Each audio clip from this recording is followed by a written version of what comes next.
যুদ্ধ বিধ্বস্ত ইরাকের বাগদাদ শহরের মাঝখান দিয়ে ধীরে ধীরে এগিয়ে আসছেন এক মা তার সন্তানকে সাথে নিয়ে।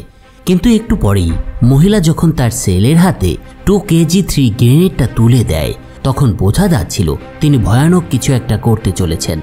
নিজের সন্তানের হাতে এক মা এরকম একটা মারাত্মক অস্ত্র কখন তুলে দেয় জানেন? যখন তার মনে কারো প্রতি তৈরি হওয়া ঘৃণা ভয়ানক একটা আকার ধারণ করে। এই মা জানতেন দখলদার আমেরিকান বাহিনী তার দেশটাকে ছারখার করে দিচ্ছে এবং তিনি এই আমেরিকান দখলদারদের কতটা ঘৃণা করেন। কিন্তু ঠিক সেই মুহূর্তে একজন স্নাইপার তার রাইফেলের ট্রিগারে চাপ দেয়। .50 ক্যালিবারের একটা সবুজ বুলেট ছেলেটার বুকের ঠিক মাঝখানে এসে বিদ্ধ করে। চোখের সামনে ছেলের মৃত্যু দেখে একেবারে অবিচল মা আবেগের ধারণা ধারে চোখের পানি না মুছেই আবার সেই গ্রেনেডটি হাতে তুলে নেন এবং ছুড়ে দেন উপরের দিকে। কিন্তু সেই স্নাইপারের আরেকটা গুলি মহিলাকে এসে বিদ্ধ করে। খুব অল্প সময়ের মধ্যেই নিষ্পাপ দুজন ইরাকি যোদ্ধার মৃত্যু হয় এই স্নাইপারের হাতে। গুলি দুটো যিনি ছুঁড়েছিলেন তার নাম ছিল ক্রিস কাইল। এই ক্রিস কাইল ছিলেন আমেরিকান নেভি সিলের একজন অন্যতম সদস্য এবং এটাই ছিল কাইলের ইরাক যুদ্ধের প্রথম মিশন। বন্ধুরা, আজকে আমরা সাধারণ একটা ইরাক যুদ্ধের গল্প শুনতে যাচ্ছি না। আজকে ইরাক যুদ্ধের সময়কার এমন একজন স্নাইপারের গল্প শুনব যিনি মার্কিন সামরিক ইতিহাসের সবচেয়ে দক্ষ স্নাইপার হিসেবে পরিচিতি পেয়েছিলেন। ক্রিস কাইল ইরাক যুদ্ধের 4টি সফরে অংশ নিয়ে মোট 255 জন ইরাকিকে হত্যা করেছিলেন, যার মধ্যে 160টি হত্যা আনুষ্ঠানিকভাবে মার্কিন প্রতিরক্ষা দপ্তরের নথিভুক্ত হয়েছিল। যদিও ক্রিস কাইল তার সামরিক দক্ষতার জন্য মার্কিন সরকারের পক্ষ থেকে সম্মানিত হয়েছিলেন, কিন্তু এই যুদ্ধ তার ব্যক্তিগত এবং পারিবারিক জীবনে গভীরভাবে প্রভাব ফেলেছিল এবং যেটার পরিসমাপ্তি ঘটেছিল তার জীবন দেওয়ার মাধ্যমে। আচ্ছা, আজকে যে মুভিটার এক্সপ্লেন করতে যাচ্ছি সেটার নামই তো আপনাদেরকে বলা হয়নি। এই মুভিটার নাম হচ্ছে আমেরিকান স্নাইপার। ইরাক যুদ্ধের সময়কার একটা সত্য ঘটনার উপরে নির্ভর করে এই মুভিটা তৈরি করা হয়েছে, বা বলাই বাহুল্য আমেরিকান স্নাইপার ক্রিস কাইলের জীবনের উপরে ভিত্তি করে বা ইরাক যুদ্ধের সময়কার তার সেই কিংবদন্তি পারফরমেন্সের উপরে ভিত্তি করে তৈরি করা হয়েছে এই আমেরিকান স্নাইপার মুভিটি। তো আপনারা যারা ওয়ার মুভিগুলো পছন্দ করেন তাদের জন্য এই মুভিটা একটা মাস্ট ওয়াচ মুভি হতে চলেছে। আশা করি সঙ্গে থাকবেন এবং এক্সপ্লেইনটা কন্টিনিউ করবেন। একটু আগে যে নারী এবং শিশুর মৃত্যু দেখলাম কাইলের হাতে, এই ঘটনা কাইলের মনে গভীরভাবে দাগ কেটে গিয়েছিল। কিন্তু এটাই বোধহয় যুদ্ধের নির্মমতা। তবে এরপর থেকেই কাইল শুরু করেন তার কিংবদন্তি স্নাইপিং ক্যারিয়ার। সেই মুহূর্তে তিনি 20 ঘন্টারও বেশি সময় ধরে একই জায়গায় অপেক্ষা করতেন এবং এক মুহূর্তের জন্যও তার বিশ্রাম নেয়ার কোনো উপায় ছিল না। এমনকি প্রকৃতির ডাকে সারাটাও তাকে সেখানে থাকতেই দিতে হতো, কারণ একজন স্নাইপারের কাজ এমনই ছিল। যুদ্ধক্ষেত্রে কখন কোথা থেকে শত্রু বেরিয়ে আসবে সেটা জানা থাকে না স্নাইপারের পক্ষে। কখনো শত্রু হতে পারে কোনো সাধারণ পথচারী যে ব্যাগে হয়তো বোমা নিয়ে হঠাৎ উদয় হয়েছে, তখন স্নাইপারকে সাথে সাথে তাকে হত্যা করতে হয়। আবার কখনো শত্রু হতে পারে একজন আত্মঘাতী বোমারু, কখনো বা AK-47 রাইফেল হাতে দৌড়ে আসা কোনো সৈন্য। তখনই স্নাইপারকে তাৎক্ষণিকভাবে টার্গেট করতে হয় তাকে এবং নির্দ্বিধায় তাকে শ্যুট করতে হয় যাতে তার পুরো টিমটা নিরাপদে থাকে। ইরাক যুদ্ধের সময় ক্রিস কাইল যেন একটা হত্যাযন্ত্রে পরিণত হয়েছিলেন, কিন্তু সেটাই ছিল তার দায়িত্ব। তো যেদিন মা ছেলে মারা গিয়েছিল সেদিন একসময় তার যোদ্ধারা তাকে জানায় অপারেশন আজকের মতো শেষ হয়েছে। এরপর তারা জানতে চায় সে আজ কতজনকে হত্যা করলো। কাইল উত্তর দেয় 8 জন। তার কথায় সবাই বিস্মিত হয় এবং সেই দিন থেকেই স্নাইপার কাইল মার্কিন সেনাবাহিনীতে এক কিংবদন্তি হয়ে উঠেছিলেন। কিন্তু ক্রিস কাইলের প্রথম জীবনের গল্পটা ঠিক কেমন ছিল সেই বিষয়টা আমাদের কিছুটা হলেও জেনে আসা দরকার। অন্তত এই মুভিতে দেখানো হয়েছে এবং সেটার এক্সপ্লেন তো করতেই হবে, এবং এর মাধ্যমে আমরা জানতে পারবো ক্রিস কিভাবে হয়ে উঠেছিলেন কিংবদন্তি। ক্রিস কাইল সেদিনের সফলতার জন্য তার টিমমেটদের প্রশংসা এবং অভিনন্দন পেয়েছিলেন। আমেরিকার সামরিক ইতিহাসে সবচেয়ে ভয়ঙ্কর স্নাইপার হিসেবে পরিচিতি পেয়েছিলেন তিনি, যার হাতে 255টি নিশ্চিত হত্যা হয়েছিল। ক্রিসের সবচেয়ে দুর্দান্ত একটা রেকর্ড ছিল, তিনি 1920 মিটার দূর থেকে শত্রুকে সরাসরি মাথায় গুলি করে হত্যা করেছিলেন, যা আজও অনেকের কাছে অবিশ্বাস্য একটা শুটিংয়ের ঘটনা। তার এই নিখুঁত শুটিং দক্ষতার পেছনে ছিল তার সহজাত প্রতিভা, আর যেটা তিনি অনেক আগেই পেয়েছিলেন। তার বাবা ছোটবেলা থেকেই তাকে শেখাতেন প্রিয়জনদের রক্ষা করতে হলে সহিংসতা প্রয়োগ করাও ন্যায্য হতে পারে অনেক সময়। এই শিক্ষা থেকে কঠোর এবং দৃঢ় চরিত্রের মানুষ হিসেবে গড়ে উঠেছিলেন ক্রিস। 1998 সালে আমেরিকার দূতাবাসে হামলার দৃশ্য দেখে তিনি দেশ রক্ষার সংকল্প নিয়ে নেভি সিলের অন্যতম কঠিন প্রশিক্ষণে নাম লেখান। অতি নির্মম ও কঠোর প্রশিক্ষণ শেষে তিনি সাইবার কোর্সে ভর্তি হন। প্রশিক্ষণ চলাকালে একদিন যেখানে তার সহ প্রশিক্ষণার্থীরা শান্তভাবে গুলি ছুটছিল টার্গেটের দিকে, তখন কাইল অনায়াসে পরিবেশের সাথে মিশিয়ে থাকা একটা সাপকে লক্ষ্যভেদ করতে সক্ষম হন। তার এই অতুলনীয় শুটিং দক্ষতার কারণেই তিনি নেভি সিলে যোগদানের সুযোগ পেয়েছিলেন। এরপর কাইলের সাথে একদিন একটা বারে পরিচিত হয় থালিয়া নামের এক তরুণীর, এবং ইনি পরবর্তীতে কাইলের জীবনের অংশ হয়ে উঠেছিলেন। অদ্ভুত ব্যাপার হলো, বিয়ের পরও আবেগের ছিটে ফোঁটা কাইলের মধ্যে দেখা যাচ্ছিল না, কারণ কাইল যেদিন বিয়ে করেন সেদিনই তার কাছে নির্দেশ আসে যুদ্ধে যাওয়ার। দেশের জন্য প্রতিশোধ স্পৃহা তাকে এতটাই উদ্বুদ্ধ করেছিল যে তিনি সদ্য বিবাহিত স্ত্রীকে বিদায় জানিয়ে যুদ্ধে অংশ নেওয়ার জন্য ইরাকের উদ্দেশ্যে রওনা দেন। আর সেদিনের পর থেকেই শুরু হয় কাইলের ইরাক মিশন। ক্রিস কাইল নতুন মিশনে যোগ দেওয়ার পর তাকে মার্কিন মেরিন সেনাদের সহায়তা করার লক্ষ্যে প্রথম নিয়োজিত করা হয় এবং তাকে প্রথমবার নির্দেশ দেওয়া হয় এক শীর্ষ সন্ত্রাসীকে হত্যা করার। সেই নির্দেশ পেয়েই টার্গেট এলাকায় পৌঁছে উঁচু একটা স্থানে অবস্থান নেন কাইল। এরপর তার S-225 রাইফেল দিয়ে সহযোদ্ধাদের কভার দিচ্ছিলেন তিনি। ঠিক তখনই এমন একটা ঘটনা ঘটে যা সেখানকার সহিংসতাকে সহজভাবে গ্রহণ করা কাইলের কাছেও মেনে নেওয়াটা কঠিন হয়ে পড়েছিল। একজন মেরিন সেই সময় জানিয়েছিল আমেরিকান সেনাবাহিনী এমন এক স্নাইপারের মুখোমুখি হয়েছে এখানে যে সম্ভবত কাইলের চেয়েও বেশি ভয়ঙ্কর। সে একজন অলিম্পিকে অংশ নেওয়া শুটার, যার শুটিং দক্ষতা এক কথায় অতুলনীয়। তো সেদিন এর কিছুক্ষণ পরেই বোঝা যায় তার সহযোদ্ধারা তাকে মিথ্যে কথা বলেনি। প্রথম মেরিন যে সেই বিদ্রোহীর ঘাঁটিরা তল্লাশির দায়িত্বে ছিলেন, সে দ্রুত স্নাইপারদের এড়িয়ে অভিযান পরিচালনা করার চেষ্টা করছিলেন। তার লক্ষ্য ছিল ইরাকি স্নাইপারের স্পটে পৌঁছানো, আর এই লক্ষ্যে সে সতর্কতার সাথে সামনেও এগোতে শুরু করেছিল। কিন্তু এর মধ্যেই তিনি বুঝতে পারেন তার হেলমেটে কিছু একটা আঘাত করেছে। সেটা সত্ত্বেও সেই মেরিন তার সতীর্থদের সাথে যোগ দেন। এরপর একটা বিল্ডিংয়ের দরজা ভেঙে ভেতরে ঢোকেন তারা। S-225 রাইফেল নিয়ে ঘরের ভেতরে পরীক্ষা করতে শুরু করে দলটি, কিন্তু সেখানে শুধুমাত্র এক বৃদ্ধ এবং এক শিশুকে দেখতে পায় তারা, এছাড়া অন্য কেউ ছিল না। কাইলের সাথের এই টিমটা বৃদ্ধের সাথে কথোপকথনে জানতে পারে এই স্নাইপারকে ধরার একটা উপায় তার কাছে আছে। সেটা হচ্ছে যদি তারা তার শিকারী কুকুরটিকে খুঁজে পায় তবে বোঝা যাবে নেতা কোথায় আছে এবং এর মাধ্যমেই তাকে ধরা সম্ভব।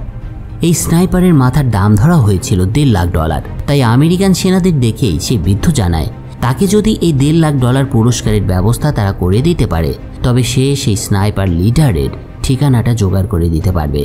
এই তথ্য নিশ্চিত করার জন্য এরপর কাইলরা কমান্ড সেন্টারকে বিষয়টা জানান, আর কমান্ড সেন্টার তাদের একটা গ্রিন সিগন্যালও দিয়ে দেয়। পরদিন সেই লক্ষ্যে কাইল এবং মেরিন বাহিনী পুরস্কারের অর্থসহ বৃদ্ধের বাড়ির উদ্দেশ্যে রওনা দেয়।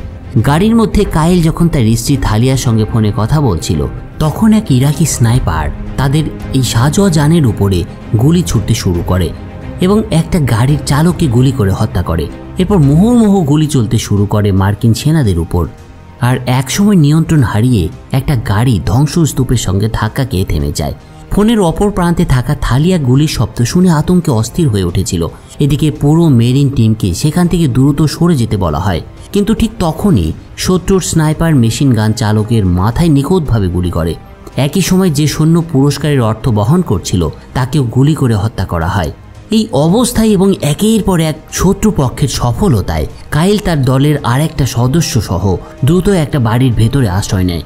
শত্রুর অবস্থান বের করার জন্য তিনি একটা গাড়ির রিয়ারভিউ মিরর ব্যবহার করার চেষ্টা করেছিলেন, কিন্তু ভয়ঙ্কর স্নাইপার সেটা টের পেয়ে সঙ্গে সঙ্গে সেই দিকেও গুলি চালায়। কোনো উপায় না দেখে কাইল ধোয়া গ্রেনেড ছুঁড়ে সেই স্থান দ্রুত তার সাথে ত্যাগ করে। এর কিছুক্ষণ অপেক্ষার পর সেই বাড়ির পাশের একটা কক্ষে প্রবেশ করে সে এবং দৌড়ে দ্বিতীয় তলায় চলে আসে। এদিকে বিদ্রোহীরা যারা বৃদ্ধকে তার নিজ জাতির বিশ্বাসঘাতক হিসেবে মনে করেছিল তারা প্রচণ্ড ক্রোধে ফেটে পড়ে তার উপর। এক বিদ্রোহী বৃদ্ধের নাতিকে তো ধরে নিয়ে ইলেকট্রিক ড্রিল দিয়ে ভয় দেখাতেও শুরু করেছিল এবং বৃদ্ধকে জিজ্ঞাসাবাদ করতে শুরু করেছিল সে আমেরিকান সেনাদের কাছে কি তথ্য দিয়েছে। কিন্তু এই সময় এগিয়ে আসে কাইল বৃদ্ধকে রক্ষা করার জন্য। সে যখন দাদু ও নাতিকে উদ্ধার করার চেষ্টা করছিল তখন তাকে অপর এক বিদ্রোহী ধরে ফেলে।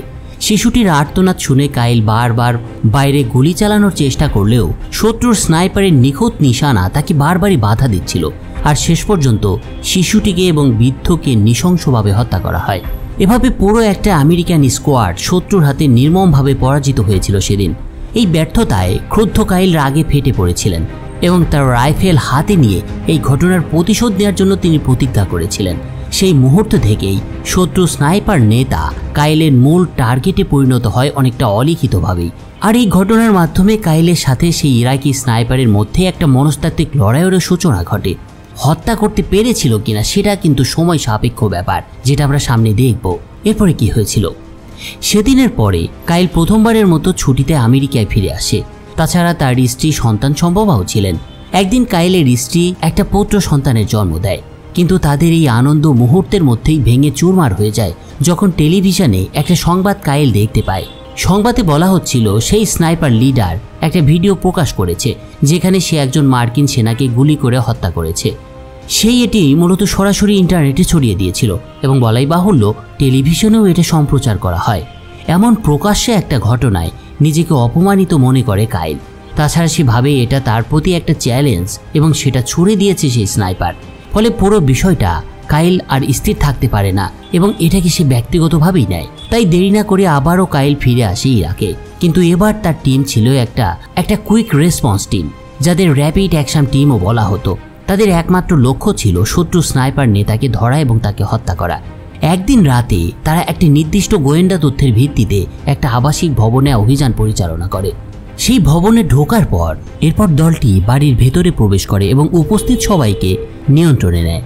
কিন্তু সেই স্নাইপার লিডারের কোনো চিহ্ন পাওয়া যায় না। বাড়িতে ছিল শুধু সাধারণ একটা পরিবার। সেই বাড়ির গৃহকর্তা তাদেরকে দেখে তার আতিথ্য নিতে সেনাদের অনুরোধ করেন।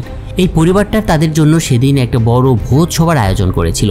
কিন্তু খাবার খেতে খেতে হঠাৎই কাইলের চোখ পড়ে গৃহকর্তার হাতে থাকা এক বিশেষ চিহ্নের উপর। এটা দেখে অনেকটা আটকে ওঠে কাইল, কারণ সে জানতো শুধু একজন স্নাইপারের হাতেই এ ধরনের চিহ্ন থাকতে পারে, কারণ সে নিজে স্নাইপার। দীর্ঘ সময় ধরে শুটিং পজিশনে শুয়ে থাকার কারণে স্নাইপারদের হাতে মূলত এরকম দাগ পড়ে যায়। তবে বিষয়টা কাইল কাউকে কিছুই বলে না। তবে সে কিছুক্ষণ পর প্রস্রাব করার অজুহাতে ঘর থেকে বেরিয়ে যায় এবং অন্য ঘরে গিয়ে খুঁজতে শুরু করে কোনো সূত্র।